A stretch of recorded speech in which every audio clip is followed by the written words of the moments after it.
बहुत बहुत स्वागत है आप सभी का HL तिर्की जी के चैनल पर। खेल चिकित्सा विज्ञान से संबंधित महत्वपूर्ण प्रश्न। इसके पिछले वीडियो में हमने 133 महत्वपूर्ण प्रश्नों पर चर्चा किया था। अब हम चर्चा करेंगे प्रश्न नंबर 134 से। जी हाँ, स्टेडियोमीटर का प्रयोग की माप करने के लिए किया जाता है। इसका सही उत्तर हो जाएगा लंबाई या कद। Question number 135। स्टेडियोमीटर का प्रयोग किसकी माप के लिए किया जाता है? तो इसका सही उत्तर हो जाएगा ऊंचाई मापने के लिए किया जाता है। Question number 136। निम्न में से कौन सा प्रशिक्षण के दौरान क्लाइंट द्वारा उत्पन्न पीक फोर्स का प्रत्यक्ष माप लेता है? तो इसका सही उत्तर हो जाएगा ग्रिप डायनमोमीटर। जी हाँ, ग्रिप डायनमोमीटर प्रशिक्षण के दौरान क्लाइंट द्वारा उत्पन्न पीक फोर्स का प्रत्यक्ष माप लेता है। Question number 137। ECG सूचक है इलेक्ट्रोकार्डियोग्राफ। जी हाँ, इलेक्ट्रोकार्डियोग्राफ। इसमें कौन सा ऑप्शन सही होगा? इलेक्ट्रोकार्डियोग्राम है, ये इलेक्ट्रोकार्डियोग्राफ होना चाहिए। इनमें से कोई नहीं, इनमें से किसी का नहीं। जी हाँ, ECG इलेक्ट्रोकार्डियोग्राम का सूचक है। इसमें ग्राफ दिया है। जी हाँ, देख लेते हैं, यही सही है, ऑप्शन बी सही है। ECG इलेक्ट्रोकार्डियोग्राम का सूचक है। इलेक्ट्रोकार्डियोग्राम हृदय संबंधी असामान्यताओं का पता लगाने के लिए उपयोग में लाया जाता है। Question number 138। पृष्ठ शूल यानी बैक एच एक प्रकार का विकार होता है। तो इसका सही उत्तर क्या होगा? इसका सही उत्तर हो जाएगा ऑप्शन डी यानी कट क्षेत्र का। जी हाँ, इससे संबंधित और भी जानकारी कर लेते हैं। जी हाँ, शूल यानी पृष्ठ शूल कट क्षेत्र यानी वेस्ट रीजन का एक प्रकार का विकार है। अब बात करते हैं क्वेश्चन नंबर 139 की। खेल कूद में शक्ति प्रयोग पर कौन सा सिद्धांत लागू होता है? तो इसका सही उत्तर क्या होगा? इसका सही उत्तर हो जाएगा मांसपेशी का। जी हाँ, खेल कूद में शक्ति के प्रयोग पर मांसपेशी का सिद्धांत लागू होता है। खेल कूद में हृदय, फेफड़ों तथा शरीर के पेशियों का प्रदर्शन सम्मिलित होता है। Question number 140। सूजन कम होती है। तो इसका सही उत्तर हो जाएगा कंट्रास्ट बाथ से। जी हाँ, कंट्रास्ट बाथ से सूजन कम होती है। सूजन अधिक होने पर 10 अथवा 15 घंटों के अंतर पर गर्म पानी की बोतल की सिकाई लाभदायक सिद्ध होती है। Question number 141। अच्छी निद्रा के लिए भारी व्यायाम अच्छा है या नहीं है? तो इसका सही उत्तर होगा नहीं। अच्छी निद्रा के लिए भारी व्यायाम अच्छा नहीं है। हल्का व्यायाम, टहलना एवं अच्छी दिनचर्या निद्रा के लिए लाभकारी होता है। Question number 142। संचालन यानी मूवमेंट की शीघ्र पुनरावृत्ति है। तो इसका सही उत्तर हो जाएगा फिटनेस। पहला ऑप्शन इसमें सही होगा। संचालन यानी मूवमेंट की शीघ्र पुनरावृत्ति फिटनेस के रूप में जानी जाती है। अब बात करते हैं क्वेश्चन नंबर 143 की। जी हाँ, सभी प्रश्न अति महत्वपूर्ण हैं, इनको जरूर देखिए आप। आँखों की चोट हम देखते हैं विशेषकर इसमें, किसमें देखते हैं? तो इसका सही उत्तर क्या होगा? 143 का सही उत्तर बताना है। जी हाँ, जल्दी बताइए। तो इसका 143 का सही उत्तर हो जाएगा स्पर्श होने वाले खेल। जी हाँ, ऐसे खेल जिसमें खिलाड़ियों के मध्य शारीरिक स्पर्श होता है और खिलाड़ियों द्वारा आंखों के बचाव हेतु किसी सुरक्षा कवच जैसे चश्मे आदि का प्रयोग नहीं किया जाता, तो उनमें आंखों के चोट पहुंचने का जोखिम अधिक होता है। जैसे कुश्ती, बॉक्सिंग में ये समस्या ज़्यादा रहती है। Question number 144। मालिश क्या होता है? मालिश क्या है? तो इसका सही उत्तर हो जाएगा वैज्ञानिक कला और हस्त कौशल। जी हाँ, मालिश शब्द की उत्पत्ति संभवतः हिब्रू भाषा के शब्द मस्केसल से हुई है, जिसका अर्थ है गूंथना। फ्रेंच भाषा में शब्द है मासर, जिसका अर्थ है रगड़ना। यह एक हस्त कौशल एवं वैज्ञानिक कला है। हाथों के द्वारा वैज्ञानिक तरीकों से की गई मालिश पेट की असामान्य दशा के उपचार के में बहुत उपयोगी है। प्राथमिक तौर पर यह जोड़ों, मांसपेशियों तथा तंत्रिका तंत्र से संबंधित अंगों पर असर डालती है एवं इसके द्वारा यह संपूर्ण शरीर को प्रभावित करती है। Question number 145। यदि कोई व्यक्ति सुरक्षा के सिद्धांतों का ज्ञान प्राप्त करता है तो वो कौन ज्ञान है जो उसके लिए योग्य बना देता है? तो 145 का कौन सा उत्तर सही होगा? इसका सही उत्तर हो जाएगा दुर्घटना घटने से रोकना। जी हाँ, यदि कोई व्यक्ति सुरक्षा के सिद्धांतों का ज्ञान प्राप्त करता है तो वह ज्ञान उसको दुर्घटना घटने से रोकने के योग्य बना देता है। Question number 146। जी हाँ, किसका उखड़ा जोड़ यानी डिसलोकेशन हम देख सकते हैं? तो इसका सही उत्तर हो जाएगा कंधे का। जी हाँ, इससे संबंधित और भी महत्वपूर्ण जानकारी कर लीजिए। देखिए, सभी पॉइंट बहुत ही महत्वपूर्ण है, इनको जान लेना बहुत ज़रूरी है। देखिए, जब शरीर का कोई हिस्सा अपने सामान्य स्थान से हट जाता है तो उसे डिसलोकेशन कहते हैं।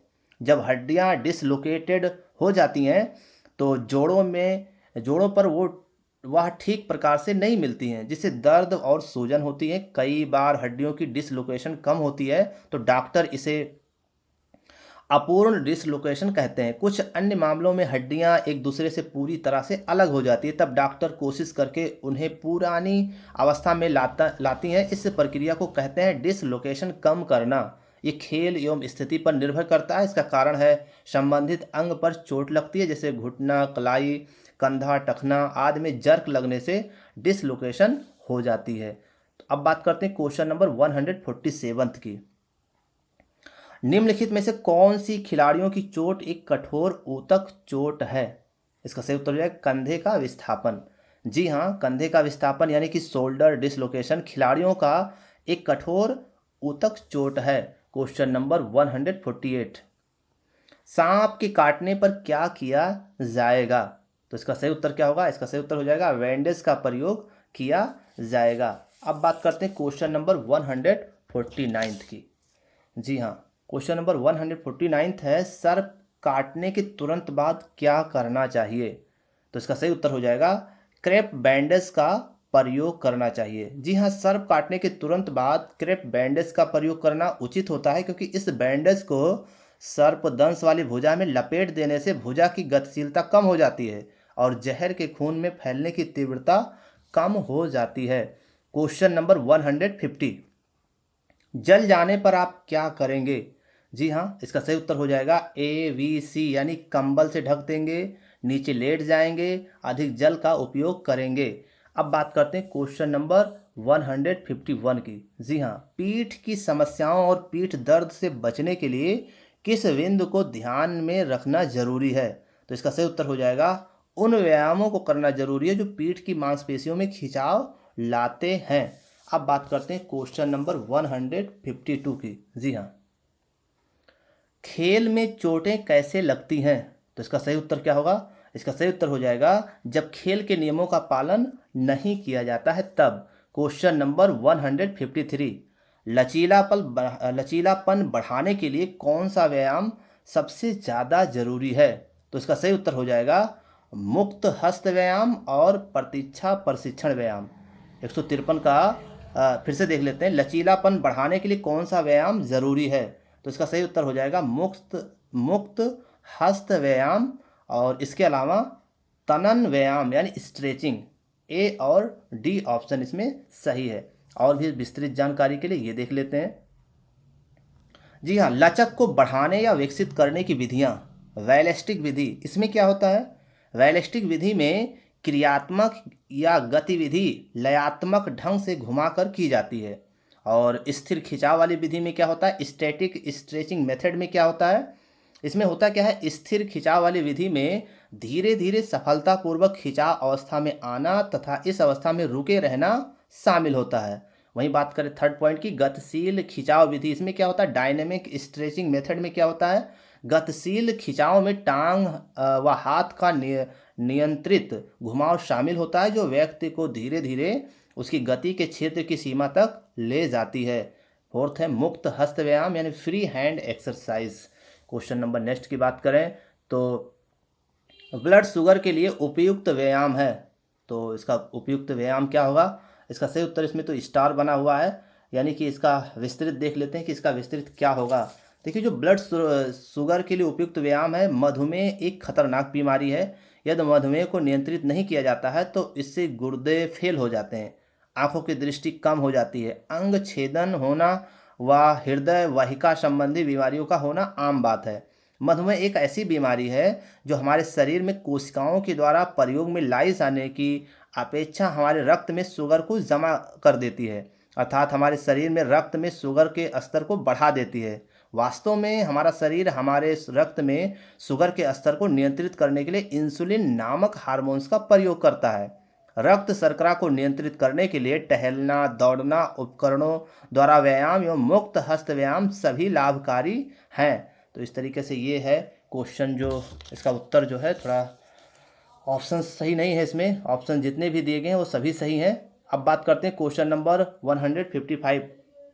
शारीरिक विकलांगता क्या होती है? शारीरिक विकलांगता से क्या तात्पर्य है ये बताना है। इसका सही उत्तर हो जाएगा कुपोषण के कारण और रोग के कारण शारीरिक विकलांगता होती है। अब बात करते हैं क्वेश्चन नंबर 156 की। जी हाँ, अंग विन्यास कमियां यानी विकृतियों का कारण क्या है? तो इसका उत्तर हो जाएगा, इसका सही उत्तर क्या हो जाएगा? इसका उत्तर हो जाएगा बी, कुपोषण और बीमारी, यानी 156 का वी और डी दोनों ऑप्शंस सही है। क्वेश्चन नंबर 157 की बात करें। जी हाँ, प्राथमिक चिकित्सा की जानकारी क्यों आवश्यक है? प्राथमिक चिकित्सा की जानकारी आवश्यक है, किसके लिए आवश्यक है? तो इसका सही उत्तर क्या हो जाएगा? अध्यापकों के लिए या फिर सभी के लिए या विद्यार्थियों के लिए? वैसे ऑप्शन सही होना चाहिए, सभी के लिए आवश्यक है, यानी पहला ऑप्शन इसमें सही है। अब बात करते हैं क्वेश्चन की नेक्स्ट की 158। इलाज या रोग नियंत्रण के लिए स्वास्थ्य शिक्षा का सर्वप्रथम उद्देश्य क्या है? तो इसका सही उत्तर हो जाएगा रोकथाम करना। Question number 159। डोपिंग परीक्षण में जांच की जाती है, तो ये भी महत्वपूर्ण प्रश्न है। इसका सही उत्तर हो जाएगा रक्त और मूत्र की जांच की जाती है। इससे संबंधित और भी महत्वपूर्ण जानकारी कर लेते हैं। देखिए, डोपिंग परीक्षण में रक्त एवं मूत्र की जांच की जाती है। प्रतिबंधित दवाओं का सेवन जो खेल में खिलाड़ी के प्रदर्शन को प्रभावित करे डोपिंग कहलाती है। इसकी अंतर्राष्ट्रीय संस्था वाडा यानी कि वर्ल्ड एंटी डोपिंग एजेंसी है। वर्तमान में इसका मुख्यालय कनाडा के मॉन्ट्रियल शहर में है। Question number 160। एक्यूपंक्चर क्या है? जी हाँ, एक्यूपंक्चर क्या है? चीन की एक चिकित्सा विधि है। यह चीन की एक पारंपरिक चिकित्सा पद्धति है। शरीर पर मौजूद कुछ बिंदु कई रोगों का उपचार करने की क्षमता रखते हैं। एक्यूपंक्चर इलाज की एक ऐसी पद्धति है जिसमें शरीर के कुछ खास बिंदुओं पर सुई के प्रयोग से रोग को दूर करने में मदद मिलती है। Question number 161। गर्भ निरोधक गोलियों का आविष्कार किसने किया था? तो इसका सही उत्तर हो जाएगा पिनकस ने किया था। जी हाँ, इससे संबंधित कुछ और भी जानकारी कर लेते हैं। जी हाँ, गर्भ निरोधक गोलियों का आविष्कार अमेरिका के जीव वैज्ञानिक एवं शोधकर्ता ग्रेगरी पिनकस द्वारा किया गया। तो दिए गए विशेष योगदान से संभव हो पाया। पिनकस ने मार्गरेट सेंगर, कैथरीन मैककॉर्मिक तथा जॉन रॉक की सहायता से कई वर्षों के प्रयासों के बाद गर्भ निरोधक गोली का आविष्कार किया। इनके इसी योगदान के कारण ही इन्हें गर्भ निरोधक गोलियों का आविष्कारक कहा जाता है। 9 मई 1960 को food and drug administration FDA America द्वारा इस गोली को बनाने एवं उपयोग हेतु मंजूरी दे दी गई। अब बात करते हैं क्वेश्चन नंबर 162 की। एपिलेप्सी रोग का संबंध किससे है? तो इसका सही उत्तर क्या होगा? इसका सही उत्तर हो जाएगा नाड़ी संस्थान से। जी हाँ, मिर्गी यानी मस्तिष्क का एक रोग होता है जिसे अंग्रेजी में एपिलेप्सी कहते हैं। मस्तिष्क में छोटी छोटी असंख्य कोशिकाएं होती हैं जिनमें विद्युत तरंगों का संचार होता है। इन्हीं विद्युत तरंगों से मस्तिष्क का कार्य होता है। ऐसी तरंगों के असामान्य मात्रा में बनने से शरीर में होने वाली गति, संवेदना या मानसिक परिवर्तन को मिर्गी का दौरा कहते हैं। जब ये दौरे बार बार आते हैं तो उसे मिर्गी रोग यानी अपस्मार कहते हैं। अब बात करते हैं क्वेश्चन नंबर 163 की। निम्नलिखित में से कौन सा दीर्घकालीन चोट का कारण है? तो इसका सही उत्तर हो जाएगा खेलते हुए दर्द होना। जी हाँ, खेलते हुए दर्द होना दीर्घकालीन चोट का उदाहरण है। क्वेश्चन नंबर नेक्स्ट की बात करें 164। खेल कूद की चोटों के पुनर्वास में निम्नलिखित में से किस विधि का प्रयोग किया जाता है? तो इसका सही उत्तर हो जाएगा संशोधी व्यायाम। और आगे बढ़ते हैं। जी हाँ, इससे संबंधित कुछ और भी महत्वपूर्ण जानकारी। खेल कूद की चोटों के पुनर्वास यानी रिहैबिलिटेशन में संशोधी व्यायाम यानी करेक्टिव एक्सरसाइज विधि का प्रयोग किया जाता है। इसके अंतर्गत कुछ व्यायामों को चरणबद्ध तरीके से कराकर चोट वाले अंग या स्थान को सामान्य अवस्था में लाने का प्रयास किया जाता है। क्वेश्चन नंबर नेक्स्ट की बात करें 165। खेलों में पुनर्वास क्या प्रयोग करने से होता है? तो इसका सही उत्तर हो जाएगा पुनर्वास करेक्टिव एक्सरसाइज, बी ऑप्शन इसमें सही होगा। करेक्टिव एक्सरसाइज के प्रयोग करने से होता है। Question number 166। दिल के दौरे के संभावित कारणों के रूप में निम्नलिखित 4 पहलुओं पर विचार किया जाता है। इन चारों में से उस कारण को बताइए जो कैंसर के लिए भी उत्तरदायी है। तो इसका सही उत्तर हो जाएगा तंबाकू का सेवन। जी हाँ, टोबैको स्मोकिंग दिल के दौरे, हार्ट अटैक के साथ साथ कैंसर के लिए भी उत्तरदायी है, जबकि अन्य तीनों विकल्प कैंसर के लिए उत्तरदायी नहीं है। अब बात करते हैं क्वेश्चन नंबर 167। हृदय रोग एक स्थिति है जिसमें रक्त वाहिनी या हृदय की मांसपेशी में रक्त फ्लॉक के कारण ब्लॉक हो जाता है। यह ब्लॉक किसके कारण होता है? तो इसका सही उत्तर हो जाएगा कोलेस्ट्रॉल। जी हाँ, हृदय रोग एक स्थिति है जिसमें रक्त वाहिनी या हृदय की मांसपेशियों में रक्त फ्लॉक के कारण ब्लॉक हो जाता है। यह कोलेस्ट्रॉल के कारण होता है। इसके कारण वाहिका के आंतरिक द्वार संकीर्ण हो जाते हैं, जिसके कारण शरीर में रक्त तथा ऑक्सीजन की आपूर्ति होती है अपर्याप्त। फिर से देख लेते हैं, जिसके कारण शरीर में रक्त तथा ऑक्सीजन की अपर्याप्त पूर्ति होती है। तो ये थी कुछ महत्वपूर्ण प्रश्न। इसके नेक्स्ट वीडियो में हम 168 क्वेश्चन से चर्चा करेंगे। हमारे वीडियोस को देखने के लिए आपको बहुत बहुत धन्यवाद।